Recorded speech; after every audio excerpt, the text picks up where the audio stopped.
ఎంత క్లియర్గా స్క్రిప్చర్ ఉందంటే బ్రదర్, మాథ్యూ 1:18 చూడండి మీరు. మత్తయి సువార్త 1:18 జననం గురించి ఉంటుంది అక్కడ. 1:18 ఒకసారి మళ్ళీ మన యొక్క ఈ కార్యక్రమాన్ని చూస్తున్నటువంటి విశ్వాసుల కొరకు ఓకే నేను చదువుతానండి ఇంగ్లీష్ లో. మత్తయి సువార్త 1:18. This is how the birth of Jesus the Messiah came about. His mother Mary was blessed to be married to Joseph, but before they came together, she was found to be pregnant through the Holy Spirit. Through the Holy Spirit. Telugu బైబిల్లో ఇంకా కొంచెం చక్కగా ఉంటుంది. యేసుక్రీస్తు జనన విధం ఎట్లనగా, ఆయన తల్లి అయిన మరియా యోసేపునకు ప్రదానము చేయబడిన తరువాత వారు ఏకము కాక మునుపు ఆమె పరిశుద్ధాత్మ వలన గర్భవతిగా ఉండెను. ఇదే ఈ విషయాన్ని లూకా కూడా మెన్షన్ చేశాడు. ఒకసారి చూడండి, లూకా సువార్త 1వ అధ్యాయం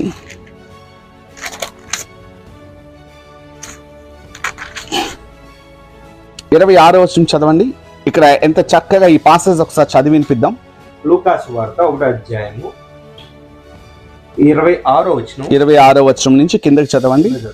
In the 6th month of Elizabeth's pregnancy, God sent the angel Gabriel to Nazareth, a town in Galilee. Do you heard about angel Gabriel whenever, brother? Angel Gabriel. దేవుని యొక్క ప్రధాన దూతల్లో ఒకరైన. మీరు విన్నారా ఎప్పుడైనా? Do you heard? విన్నారు కదా. ఎప్పుడైనా కలిసారా ఆయన్ని? భూమి మీద ఉన్నటువంటి మనుషుల కోసమే ఏం అర్థం కావట్లేదు మరో మనిషికి. ఇంక గబ్రియల్ ఏంజల్ కోసం చెప్తే ఎలా అర్థమవుతుంది అంటారు? మీకు చిన్న ఉదాహరణ చెప్తాను బ్రదర్. మన దేశానికి ప్రధానమంత్రి మోడీ గారు. దేశంలో ఉన్నటువంటి ప్రజలు 140 కోట్ల మంది. 140 కోట్ల మంది ప్రజల్లో మోడీని ఎంతమంది అభిమానిస్తున్నారు, ఎంతమంది ప్రేమిస్తున్నారు, ఎంతమంది అర్థం చేసుకున్నారు? కొద్దిమంది. ఓటింగ్ వేస్తే తెలుస్తుంది కదా, మెల్లిగా తగ్గుతుంది, జనాల అభిప్రాయాలు కూడా మారిపోతున్నాయి. మిగిలిన వాళ్ళందరూ ఏం చేస్తున్నారు? ఆయన అర్థం చేసుకోలేదు, ద్వేషిస్తున్నారు, దూషిస్తున్నారు, ఆయనకి వ్యతిరేకంగా ఓటేస్తున్నారు.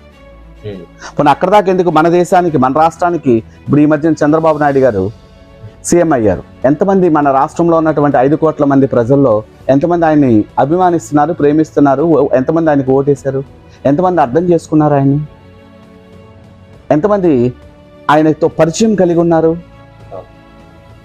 నో, చాలా కొద్దిమంది. అందువల్లే కొద్దిమంది ఆయనకు వ్యతిరేకంగా ఓటేశారు. అఫ్కోర్స్ చాలా కొద్దిమందో, సగం మందో పైన ఓటేసిన వాళ్ళు మాత్రము కొందరు ఆయన అభిమానించారు, అర్థం చేసుకున్నారు, ప్రేమిస్తున్నారు, నమ్మారు అన్నిటికీ మించి కదా. మిగిలిన వాళ్ళు ఏం చేసినట్టు? వ్యతిరేకంగా ఉన్నట్టే.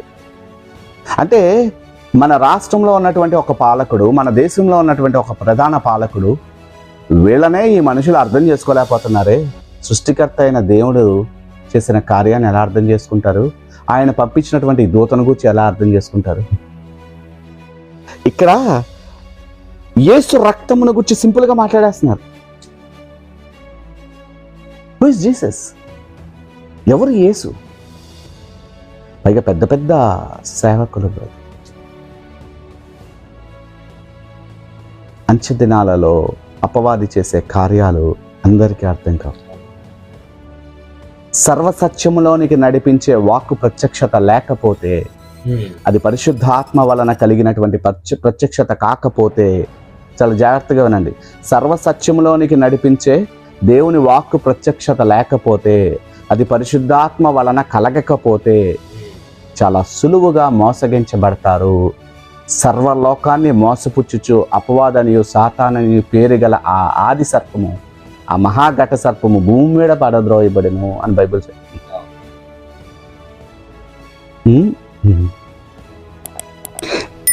ఇంత క్లియర్గా మెన్షన్ చేయబడింది. గబ్రియేలు దూత గలిలయలోని నజరేతను ఊరిలో, తెలుగులో చదివేస్తాను బ్రదర్, మనకి టైం తక్కువ ఉంది కదా, ఒకసారి చూడండి. అయితే దావీదు వంశస్థుడైన యోసేపను ఒక పురుషునికి ప్రదానము చేయబడిన కన్యక యొద్దకు దేవుని చేత పంపబడెను. Simple understanding, but no one wants to meditate about these matters. nowadays in the so-called contemporary church. That's why all these confusions. పరలోకము ఆత్మ సంబంధమైనది, దేవుడి యొక్క మహిమ, దేవుడి యొక్క సింహాసనము, ఇదంతా చాలా సులువుగా అర్థం కాదు. అక్కడ నుంచి ఈ భూగ్రహానికి నజరేతు అనే గ్రామములో ఉన్నటువంటి మరియ దగ్గరికి ఒక దేవదూత, ప్రధాన దేవదూత దేవుడి చేత పంపబడ్డాడు.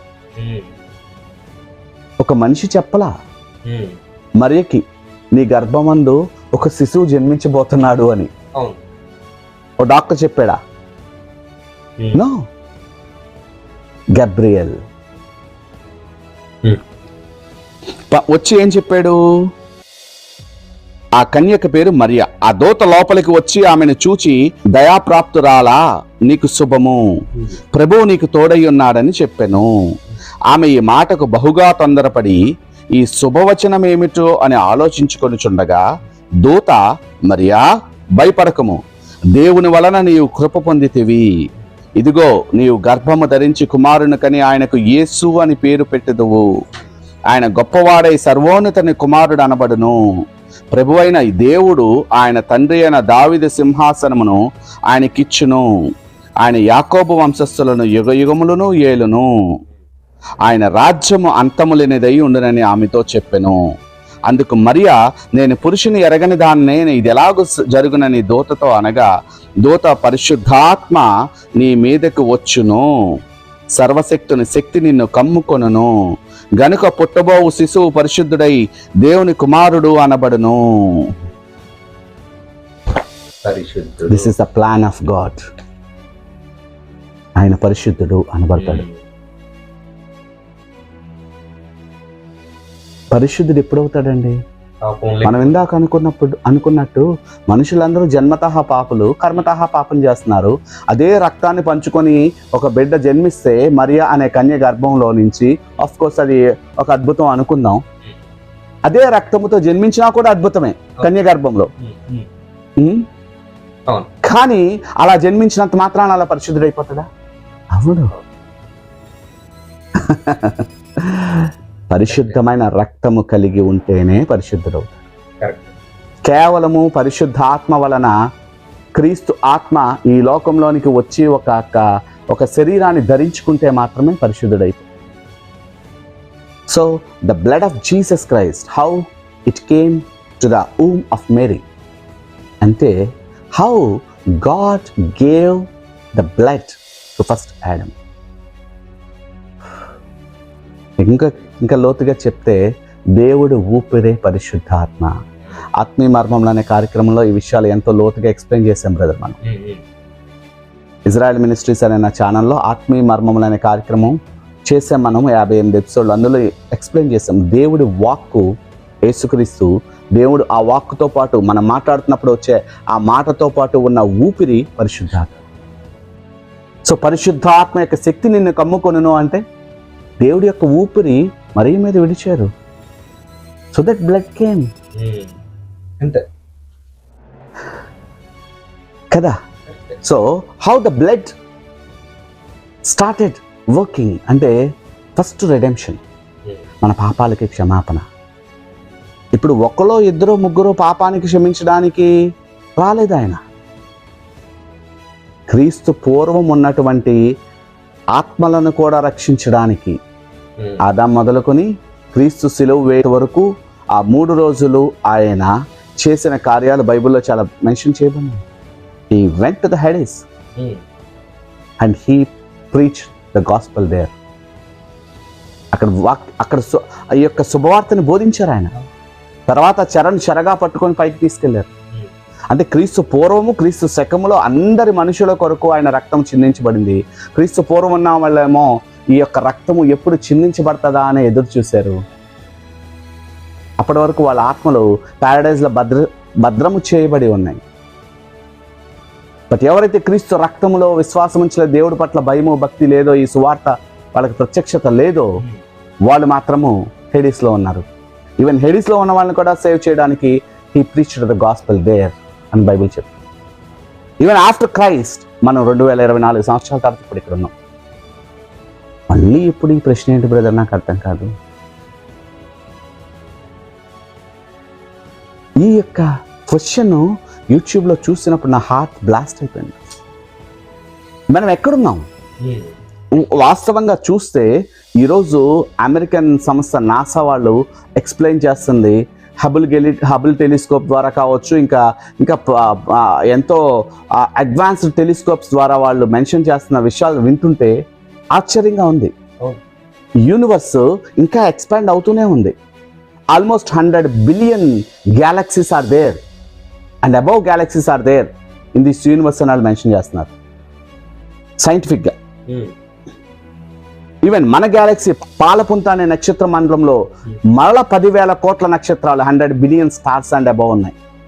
అందులో ఒక్క స్టార్ సూర్యుడి చుట్టూ తిరుగుతున్న 3వ గ్రహమైన భూమి మీద మనం ఉన్నాం.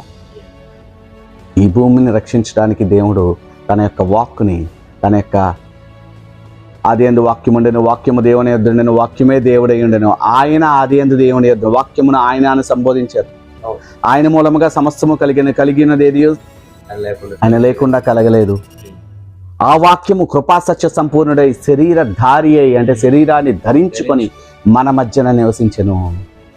అంటే దేవుని యొక్క వాక్యానికి ఒక శరీరాన్ని ధరించి నా కుమారుడు అని, కుమారుడు అన్న మాటకి అర్థం ఏంటంటే బ్రదర్, వారసుడు. దేవుని యొక్క వారసుడులో ఎవరి రక్తం ఉంటుందండి? దేవుని యొక్క రక్తం ఉంటుంది. మరి రక్తం ఎలా వస్తుంది? సైన్స్ ఈరోజు చాలా క్లియర్గా చెప్తుంది. సరగేట్ మదర్ అంటే ఒక తల్లి తన యొక్క గర్భాన్ని అద్దెకిస్తుంది. ఒక స్త్రీ తన యొక్క గర్భాన్ని అద్దెకిచ్చినప్పుడు వేరొక పురుషుడు, వేరొక స్త్రీ అండము, వేరొక పురుషుడు శుక్రకణము కలిసి ఆ ప్రాసెస్ అంతా అయిన తర్వాత ఈ యొక్క ఎగ్ని తీసుకెళ్ళి అద్దెకి ఇవ్వబడినటువంటి గర్భంలో ఉంచుతున్నారు. అక్కడ ఆ బిడ్డ పెరిగి బయటకు వచ్చి వీళ్ళిద్దరికీ కుమార్తెగానో కుమారుడుగానో ఉంటుంది, కానీ తన గర్భంలో నుంచి, ఏ గర్భంలో నుంచి బయటకు వచ్చిందో ఆమెకు కుమారుడుగా ఉండలా. సో ఈ అద్దె గర్భము లోపల నుంచి బయటకు వచ్చినంత మాత్రాన ఈ బిడ్డ తల్లి ఆమె అయిపోదు. సైన్స్ చాలా క్లియర్గా చెప్తుంది. ఎవరు వీర్యము, ఎవరి శుక్రకణము, ఎవరి ఎగ్ తీసుకొని డాక్టర్స్ బయట ఆల్రెడీ ఆ ప్రాసెసింగ్ చేసి తీసుకెళ్ళి ఆ గర్భంలో ప్లాంట్ చేశారో వాళ్ళ బిడ్డే అవుతాడు. కానీ ఈ బిడ్డ, అందుకోసమనే బైబిల్లో ఈయన దేవుని కుమారుడు అన్న మాట ఉంది. బట్ ఇక్కడ అంశం ఏంటంటే, దేవుడు కుమారుడు అంటే దేవుడు వాక్యము శరీరాన్ని ధరించుకొని దేవుడు కుమారుడుగా ఉన్నటువంటి యేసుక్రీస్తు ఈ లోకానికి ఎందుకు రావాల్సి వచ్చింది? మనిషి కుమారుడుగా అంటే మనుషులందరినీ రక్షించడానికి. అలా వచ్చేటప్పుడు ఆయన ముందుగానే ఒక ప్రణాళికలో భాగంగా వచ్చాడు. ఇంకా క్లియర్గా చెప్పాలంటే అండి, యేసు రాకముందు ఒక 1000 సంవత్సరాల క్రితమే, 1000 సంవత్సరాలుగా దగ్గర 40 మంది ప్రవక్తలు ఆయన వచ్చి ఏం చేస్తాడో ప్రవచించారు. ఉన్నది ఎగ్జాక్ట్ గా ఆయన వచ్చి ఆయన కోసం ప్రవక్తలు ఏం ప్రవచించారో అదే చేసి చూపించి వెళ్ళారు. It's a plan of God. ఆ ప్లాన్ లో భాగంగానే దేవుడు తన యొక్క కుమారుణ్ణి ద్వారా తన రక్తాన్ని ఈ లోకానికి పంపించాడు. అలా పంపడానికి అంటే ఆత్మ సంబంధమైన ప్రపంచంలో నుంచి భౌతిక సంబంధమైన ప్రపంచంలోనికి రావాలంటే ఒక భౌతిక మన శరీరం కావాలి. సహజంగా అది అర్థమవుతుంది. అంతేకాకుండా ఆ శరీరము నీతిమంతుని రక్తంతో కూడుకొని ఉండాలి, పరిశుద్ధమైనదై ఉండాలి. అప్పుడు మాత్రమే ఈ యొక్క శరీర సంబంధమైనటువంటి మనుషులందరి యొక్క పాపానికి ప్రాయశ్చిత్తముగా అది అర్పించబడ్డానికి సరిపోతుంది.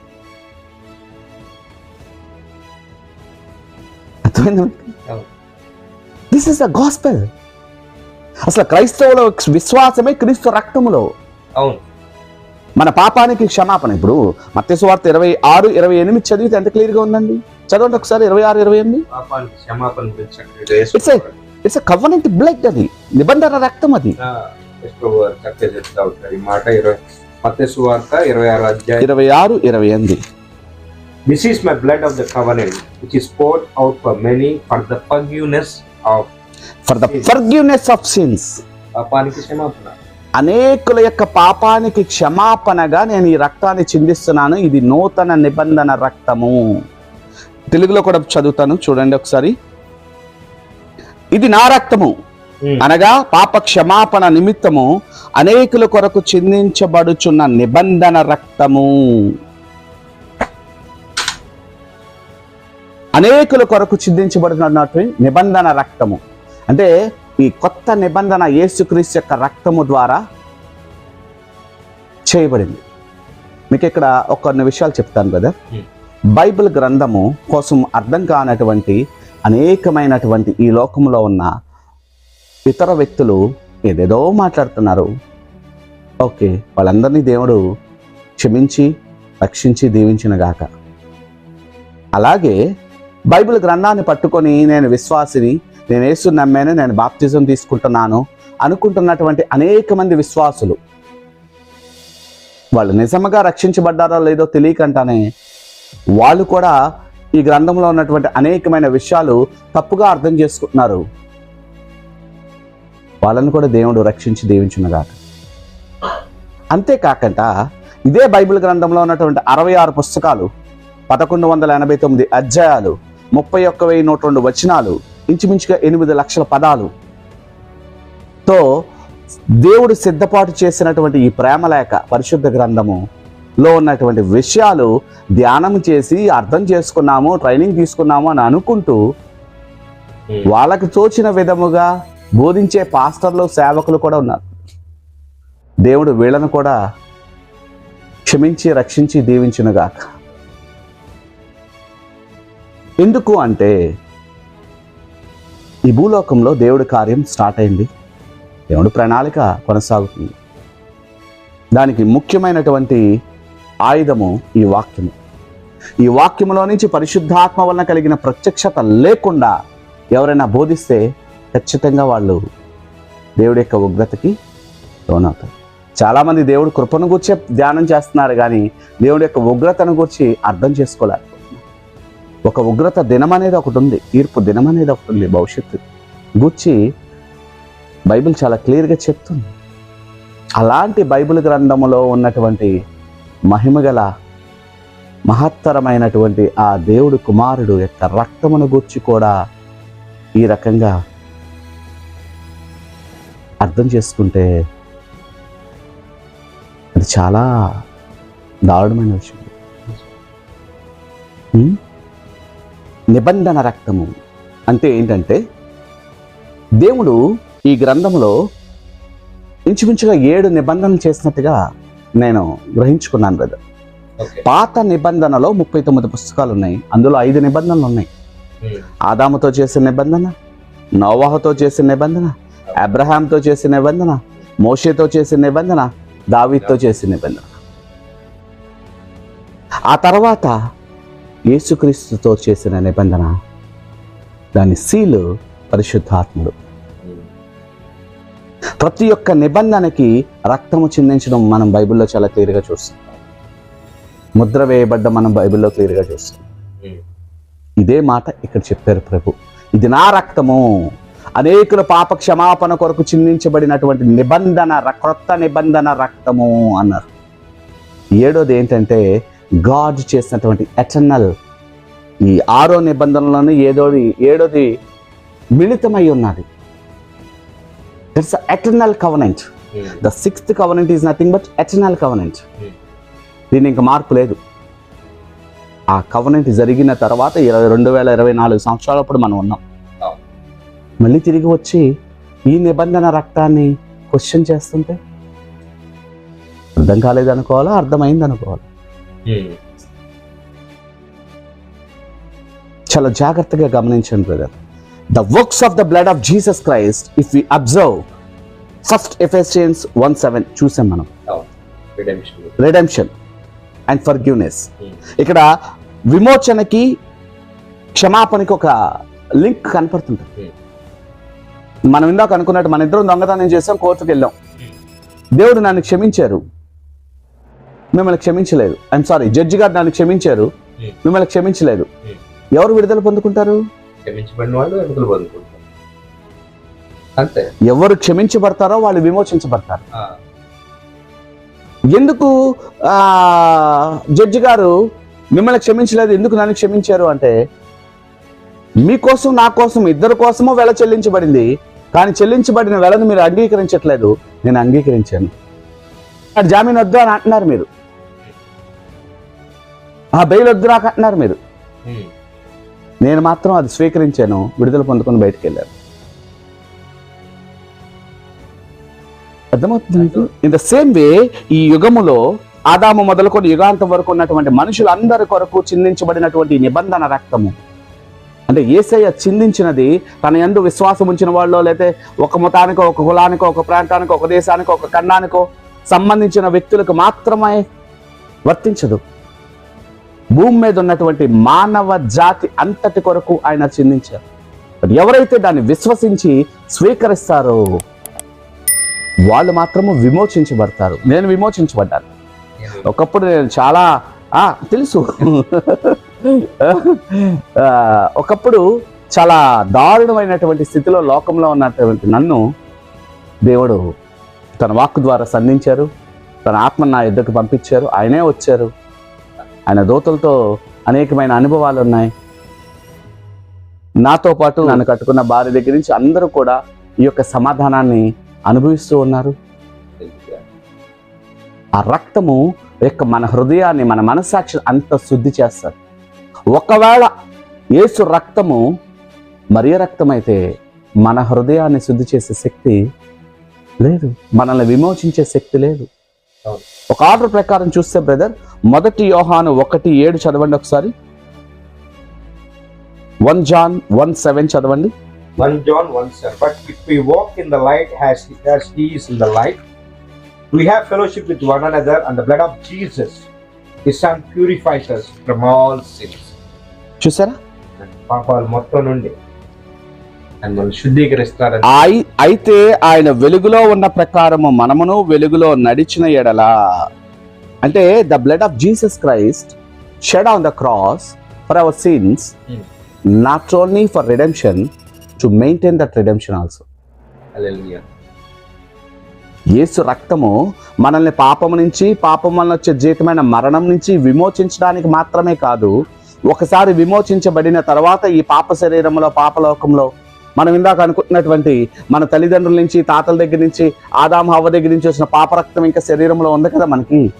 దాని యొక్క ప్రలోభాల నుంచి మనల్ని మనం రక్షించుకోవడానికి, తిరిగి మళ్ళా ప్రతిదినము కూడా శుద్ధి చేయబడ్డానికి ఆయన ఇచ్చారు. అందుకోసం అంత క్లియర్గా మెన్షన్ చేశారు. అయితే దేవుడు వెలుగులో ఉన్న ప్రకారము మనము వెలుగులో నడిచిన ఎడల ఆయనతో అన్యోన్య సహవాసము గలవారమై ఉంటాము. అప్పుడు ఆయన కుమారుడైన యేసు రక్తము మనలను ప్రతి పాపం నుండి పరిశుద్ధులుగా చేయును. ప్రజెంట్ కంటిన్యూస్ టెన్స్ లో ఉంటుందండి ఈ స్క్రిప్చర్. ఇందాక పాస్ట్ టెన్స్ లో ఉంది. దేవుని కృపా మహదేశ్వర్యమును బట్టి ఆయన యందు ఆయన రక్తం వల్ల మన విమోచన, అనగా మన అపరాధములకు క్షమాపణ కలిగి ఉన్నది. అంటే ఒక్కసారి ఈ లోకములో ఎవరైనా క్రీస్తు రక్తములో విశ్వాసం ఉంచితే ఆ రక్తము పరలోకంలో తండ్రి కుడిపార్శ్వంలో కూర్చున్న యేసు తన రక్తాన్ని అతి పరిశుద్ధ స్థలంలోనికి, అంటే నిజమైన పరలోకంలోనికి తీసుకొని వెళ్ళి మన కోసం అక్కడ అర్పించాడు. ఆయన అక్కడ మొరపెడుతుంది. ఆ రక్తము ఈ భూలోకంలో ఆయన యందు ఆ రక్తములో విశ్వాసం ఉంచి ఉన్నటువంటి ఒక వ్యక్తి హృదయాన్ని శుద్ధి చేస్తుంది, పాపం నుంచి విమోచిస్తుంది. అంతేకాకుండా తిరిగి మరలా ఏదన్నా తప్పు చేస్తే కూడా మరలా పరిశుద్ధునిగా మారుస్తూ ఉంటుంది, పవిత్రునిగా చేస్తూ ఉంటుంది. అంత శక్తి ఆ రక్తములో ఉంది. ఈ భూమి మీద ఆదాము హవ్వ కడుపును పుట్టినటువంటి ఏ బిడ్డ అయినా, మీకు మత్తయి సువార్త 1వ అధ్యాయం 1వ వచనం నుంచి చదివితే ఏమని ఉంటుందంటే, మత్తయి సువార్త 1వ అధ్యాయం 1వ వచనం నుంచి అబ్రహాము కుమారుడైన దావీదు, దావీదు కుమారుడైన యేసుక్రీస్తు వంశావళి అని ఉంటది. ఓకే, అబ్రహాముకి దావీదు కుమారుడా? మధ్యలో ఎన్ని తరాలు ఉన్నాయి? దావీదు తర్వాత యేసుక్రీస్తుకి మధ్యలో ఎన్ని తరాలు ఉన్నాయి? యేసుక్రీస్తు దావీదు కడుపును పుట్టాడా? దావీదు అబ్రహాము కడుపును పుట్టాడా? దాని అర్థం ఏంటి? ఆ వంశావళిలో దాని యొక్క వారసుడు. అబ్రహాముకు దేవుడు చేసినటువంటి వాగ్దానానికి వారసుడు దావీదు. దావీదు దగ్గర నుంచి మళ్ళా ఆ వాగ్దానానికి వారసుడు యేసుక్రీస్తు. యేసుక్రీస్తు వలన మాత్రమే ఆయన రక్తంలో విశ్వాసం ఉంచినటువంటి ప్రతి ఒక్కరూ శుద్ధి చేయబడి ఆ వాగ్దానం స్వతంత్రించుకోవడానికి యేసుక్రీస్తుని గుర్చి అది అందే దేవుడు వాగ్దానం చేస్తున్నాడు. ఇంత క్లియర్గా ఇన్ని ఎవిడెన్సెస్ ఉన్నాయి. ఎఫెసీ 1:7 విమోచన కొరకు క్షమాపణ కొరకు చెప్తుంది. మొదటి యోహాను 1:7 మన మెయింటెనెన్స్ కోసం చెప్తుంది. Even though after Born again we may commit some mistakes, chances ఉన్నాయి. but then also we need the blood of Jesus Christ. That much power is there in the blood of Jesus Christ. హల్లెలూయా. యేసు రక్తము మరియ రక్తం అయితే గనక ఆ రక్తానికి శక్తి ఉండదండి. రోమీలకు రాసిన పత్రిక 5వ అధ్యాయం 9వ వచనం చదవండి ఒకసారి. Chapter 5 verse 9. 9. Since we have now been justified by his blood, how much more shall we be saved from God's wrath through him? నాకు ఇది ఇలా బాగా ఇష్టం brother. Since we have been now justified,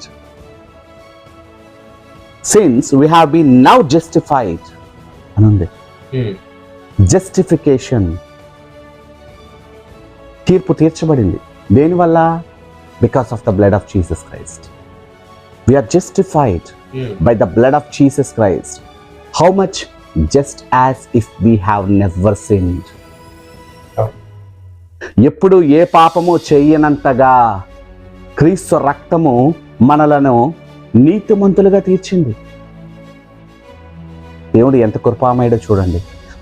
నేను మన తల్లి గర్భంలో పుట్టినది మొదలుకొని మన తండ్రి తల్లి దగ్గర నుంచి వచ్చినటువంటి రక్తం వలన జన్మతః పాపులమై కర్మతః పాపం చేస్తూ ఎన్నో సంవత్సరాలు ఈ లోకంలో పాపులుగా జన్మించిన తర్వాత కూడా ఈ క్రీస్తు రక్తము మనల్ని శుద్ధి చేసింది ఎంతగా అంటే, నీతిమంతులుగా ఎంతగా తీర్చిందంటే, ఎప్పుడు ఏ పాపము చేయనంతగా. We are justified. తీర్పు తీర్చబడిపోయింది మనకి because of that blood of Jesus Christ. తెలుగులో అంతేకాదు, we escaped from the wrath of God because of the blood of Jesus Christ. తెలుగులో చదువుతాను. కాబట్టి ఆయన రక్తము వలన ఇప్పుడు నీతిమంతులుగా తీర్చబడి, మరింత నిశ్చయముగా ఆయన ద్వారా, అంటే యేసుక్రీస్తు ద్వారా ఉగ్రత నుండి రక్షించబడతాము. అంతగా మనల్ని పరిశుద్ధపరచగలిగే శక్తి ఒక్క యేసు రక్తానికి ఉంది. ఇలాంటి రక్తం కోసం సరిగ్గా అర్థం కాకుండా నాకు ఒక డౌట్ బ్రదర్. ఇలా బోధించే అనేక మంది వీళ్ళ అసలు రక్తంతో పరిశుద్ధపరచుకోవాలి. మరి వీళ్ళు నెలకు ఒక్కసారన్నా ఆయన శరీరం ఉంది, ఆయన రక్తం తాగుతుంది. కమ్యూనియన్ అంటాం మనం. అవును, హోలీ కమ్యూనియన్ అంటే ఆయన శరీరము మనం తిన్నప్పుడు మన శరీరము, ఆయన రక్తము తాగినప్పుడు మన రక్తము, ఆయన ఆత్మ మన ఆత్మని పవిత్రపరుస్తున్నాం, కమ్యూనియన్ అవుతున్నాం. Whenever we eat the body of Christ cleanses our body. Whenever we drink the blood of Christ sanctifies our blood. Or then the Holy Spirit, the Spirit of Christ sanctifies our spirit. This is regular process. Why? Because సాతాను యొక్క సింహాసనానికి దగ్గరగా ఉన్నాయి. ఇంకా మన పరలోకంలో ప్రవేశించలేదు. Though we were born again from above, still we are living on this planet earth. అందుకోసం Bible చెప్తుంది మనం సాతాను సింహాసనానికి దగ్గరగా నివసిస్తున్నాము అని. కాబట్టి ప్రతిరోజు కూడా క్రీస్తు రక్తముతో మనం కడుక్కోవాల్సిన, మనం కలిసి కూర్చొని ధ్యానం చేసేది మనకు తెలియదని కాదు, కానీ అవును, ఈ ఛానల్ ద్వారా చూస్తున్నటువంటి అనేక మంది ఈ విషయాలు అర్థం చేసుకొని వాళ్ళ హృదయాన్ని కూడా దేవుడు తెరిచి వాళ్ళ మనోనేత్రాలను వెలిగించి క్రీస్తు యొక్క రక్తము కూర్చున్నటువంటి ఈ వివరణ, ఈ ప్రత్యక్షత వాళ్ళకు కూడా కలిగి వాళ్ళు కూడా రేపు మనతో పాటు పరలోకంలో ఆ యొక్క ప్యారడైజ్ లో ఆశ. కానీ మనకి ఇంత నాలెడ్జ్ ఉందనో లేకపోతే ఇదేదో మాకు చూపించుకోవాలనో అనే ఉద్దేశమే కాదు. చూపించాల్సిన స్క్రిప్చర్స్ చాలా ఉన్నాయి. రాబోయే ఎపిసోడ్స్ లో ఇవన్నీ మనము ముందు తీసుకెళ్దాం. ఖచ్చితంగా తెలియనటువంటి అనేక మంది ప్రజలు, సేవకులైన వాళ్ళు, విశ్వాసులైన వాళ్ళు, లేదంటే లోకంలో ఉన్నవాళ్ళు, ఎవరైనా కావచ్చు, కానీ మనందరి కోసము సిలువలో చిందించబడినటువంటి ఆ పవిత్రమైన, నిష్కళంకమైన, నిర్దోషమైన, అమూల్యమైనటువంటి రక్తమును గురించి ఆ రక్తము కలగ చేసే విమోచన గురించి, క్షమాపణ గురించి, అది మనలో పుట్టించే ప్రతిదినము అనుదినము మనల్ని పరిశుద్ధపరిచే విధానమును బట్టి మనం ఏ రకముగా నీతిమంతులుగా తీర్చబడుతున్నాము, ఏ రకముగా ఆ రక్తం వలన దేవుని యొక్క ఉగ్రత నుంచి తప్పించబడుతున్నాం అన్న విషయాల గురించి ఈ ఎపిసోడ్ లో మనం మాట్లాడాము. రాబోయే ఎపిసోడ్ లో ఇంకా మరింత లోతైనటువంటి విషయాలు వాళ్ళకి వివరంగా తెలియచేత మీరు ఈ రోజు ఈ రకంగా కలిసి ఇంత అద్భుతమైనటువంటి చర్చకి అవకాశం ఇచ్చినందుకు నేను కూడా మీకు కృతజ్ఞత చెల్లిస్తున్నాను.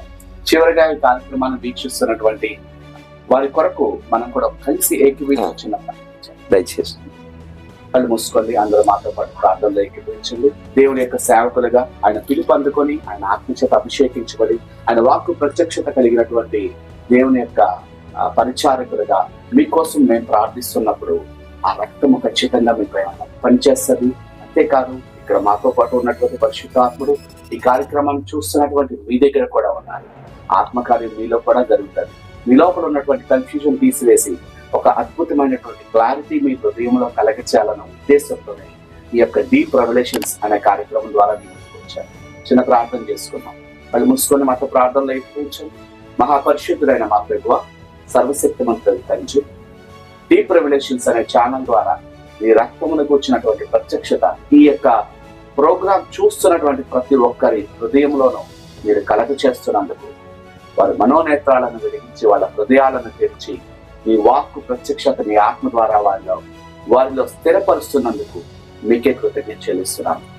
దేవా, మేము ప్రార్థిస్తుండగా వారి యొక్క ఆత్మలలో, వారి ప్రాణంలో, వారి శరీరంలో, వారి జీవితంలో, వారి కుటుంబంలో అద్వితీయమైనటువంటి ఆత్మ కార్యాలు వారిని చూచి సమాధానం కలిగి, శాంతి కలిగి ఈ యొక్క ఆశీర్వాదానికి వాగ్దానము ద్వారా పాత్రులైనటువంటి బిడ్డలందరూ కూడా సంతోషముతో తిరిగి మాకు కాల్ చేసి చెప్పే విధంగా ఈ మహాకృప వారి పైన వచ్చుమని శుద్ధాత్మ ఆధీనములో ఈ కార్యక్రమంలో నాతో పాటు పాలు పొందినటువంటి దాసులు పాస్టర్ కె రవి కుమార్ గారిని కూడా మీ హస్తాలకు, ఆయన పరిచర్యను కూడా మరొకసారి మీ హస్తాలకు సమర్పిస్తూ ఆయన భార్య బిడ్డలను, ఆయన కుటుంబాన్ని, ఆయన సంఘాన్ని, జీసస్ జాయ్ మినిస్ట్రీని కూడా ఈ రక్తముతో కప్పుతూ ఈ కార్యక్రమాన్ని వీక్షిస్తూ ప్రార్థనలో ఏకీపించే ప్రతి ఒక్కరి ప్రాణాత్మ దేహాల పైన మీ రక్తాన్ని కప్పుతూ ఏ విధమైనటువంటి దుష్ట శక్తి వీటిని తాకడానికి వీలేదని సాధిస్తూ యేసు నామంలో ప్రార్థిస్తున్నాను. ఆమేన్. ఆమేన్. ఆమేన్. God bless you, brother. Thank you very much. Praise the Lord. Praise the Lord. God bless you. Thank you so much, brother.